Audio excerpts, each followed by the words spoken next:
After all those years together, I mean, I adore this man. And anyone who knows us, they know how much I love him and certainly how much he adores me.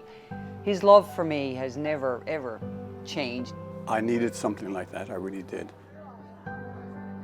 Renewing vows, a celebration of a long and loving marriage. Bonita's dress, Dex's suit, the same ones that they wore on their wedding day, and that was 24 years ago. But there's been a change of heart. He proposed to me before heart transplant. And he said, if I get through this, will you marry me again? And here we are, and this is 24 years later, and we are so grateful. The transplant? A heart transplant. A little over a year ago, the Pelleys didn't know how long Dex had to live.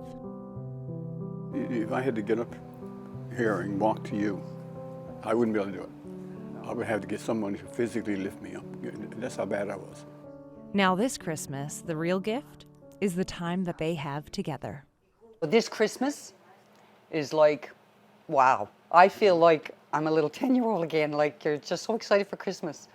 Just, you know, have our Christmas again. At the Ottawa Heart Institute, the wait for a new heart dragged through 6 months. Then doctors broke the news. Time for Dex was running out. Palliative care, 2 weeks to live. Bonita will tell you that her faith got her through that tough moment, but Dex will let you know about a visitor that gave him hope. I've never been a religious person, but I can tell you at that time when that magnificent thing perched outside and just grabbed onto the parapet and looked at me. And that magnificent thing? It was this majestic eagle at the Ottawa Heart Institute, perched right on the windowsill. Huge, majestic eagle. And Dex said it looked him straight in the eyes. For some reason, it gave him hope. It was like a message. All the pressure I had inside me, all this, the fear, everything just went. It went, And 2 days later? 2 days later, more news from the doctors. They found a donor. Dex would be getting a new heart. The whole experience gave me a totally different outlook on a lot of things. The transplant system, the transplant experience, the donor is something that obviously I'll never, couldn't possibly ever, thank. I'm not sure who it is yet. Hopefully one of these days I'll find out. It's been a year. The Pelleys can now write to the donor's family. The hope is they'll write back. The donor, I wouldn't be here. No. I wouldn't be talking to you right now, for sure. They gave me life in so many different ways. Yeah. It's just...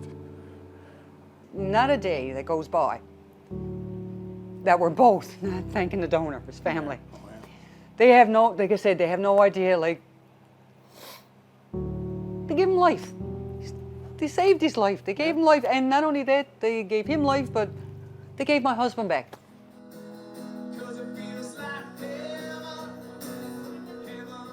With the new heart comes a new start to a lifelong love.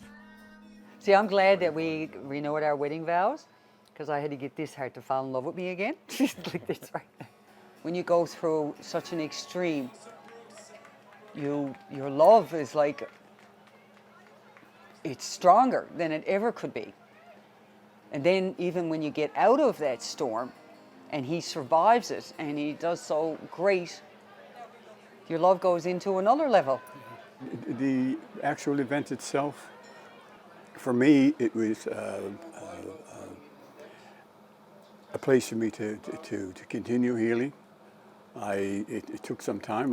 What we'd both been through, and of course with the transplant, I needed something like that. I really did. And to all the friends and people who showed up, to help us, the volunteers, people who just came out of the woodwork to help us through this. It just warmed my heart, and it's something that will stick with me for the rest of my life. I can assure you of that. Sarah Blackmore, CBC News, St. John's.